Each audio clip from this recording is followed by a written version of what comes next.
पता चल जाएगा कि किसकी सरकार बनने जा रही है। 2 चरणों में बिहार विधानसभा का जो चुनाव है वो होने जा रहा है। पहला चरण 6 नवंबर और दूसरा जो फेज़ है, दूसरे फेज़ की वोटिंग जो होगी वो 11 नवंबर को होगी। पहले चरण की जो चुनाव की वोटिंग होगी, जो मतदान होगा वो 18 जिलों में होगा और दूसरे फेज़ में खास तौर पर बॉर्डर जिलों को रखा गया है। कुल 243 सीटों का जो बिहार विधानसभा चुनाव है उनमें से 203 सीटों को सामान्य वर्ग के लिए रखा गया है।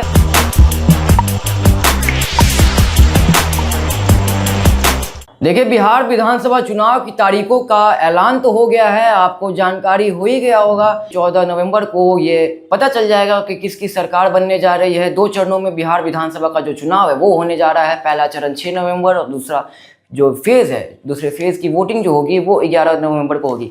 कुछ और जानकारी है जो आपको हम साझा करने जा रहे हैं। देखिए, 2 चरणों में जो चुनाव होने जा रहा है और किन जिलों में कब कब चुनाव है वो भी आपको बताने जा रहे हैं।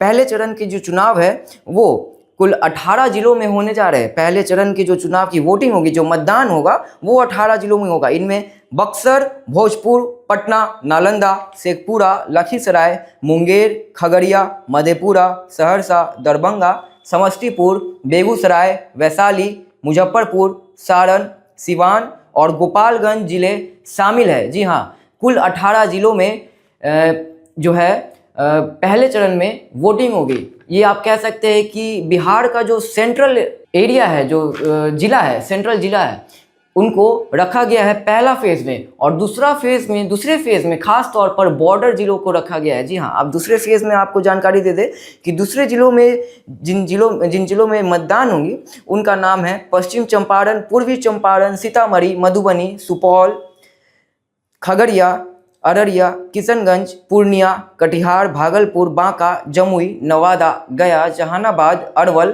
औरंगाबाद, रोहतास और कैमूर। जी हाँ, तो ऐसे पहले फेज़ में कुल 121 सीटों पर मतदान होगी और दूसरे फेज़ में 122 सीटों पर वोटिंग होने जा रही है। कुल 243 सीटों का जो बिहार विधानसभा चुनाव है उनमें से 203 सीटों को सामान्य वर्ग के लिए रखा गया है और 2 सीटें जो है वो एसटी यानी कि अनुसूचित जनजाति और 38 सीटें जो है वो अनुसूचित जाति यानी कि एससी के लिए रखी गई है।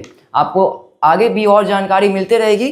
आपको बता दें कि इस बार जो चुनाव है एक पोलिंग बूथ पर कुल 1200 वोटिंग जो है 1200 वोटर जो है वो मैक्सिमम वोट दे सकते हैं। जी हाँ, मैक्सिमम 1200 वोटर एक पोलिंग बूथ पर वोट दे सकते हैं। अधिक से अधिक पोलिंग बूथ बनाने का प्रावधान भी इस बार रखा गया है ताकि आसानी रहे और साथ ही साथ रैम्प की व्यवस्था भी की जाएगी, शौचालय, पेयजल और साथ ही साथ इस बार एक और व्यवस्था की जाएगी। यदि आप मोबाइल लेके जाते हैं पोलिंग बूथ पर चुनाव वोटिंग देने, तो हमेशा होता था कि जब आप वोट देने जाते थे तो कहीं ना कहीं अंदर तो मोबाइल ले जाया नहीं जाने देता था और कहीं ना कहीं आपको कन्फ्यूज़न भी रहता था कि मोबाइल कहाँ रखें। इस बार एक सेपरेट ऐसा सुविधा रखा गया है कि आप अपना मोबाइल फ़ोन वहाँ रखेंगे, अंदर जाएंगे, वोटिंग करेंगे और उसके बाद आएंगे तो आपका मोबाइल सही सलामत आपको लौटा दिया जाएगा। तो आप जा सकते हैं अंदर चुनाव देने, अंदर लेने नहीं जाने दिया जाएगा।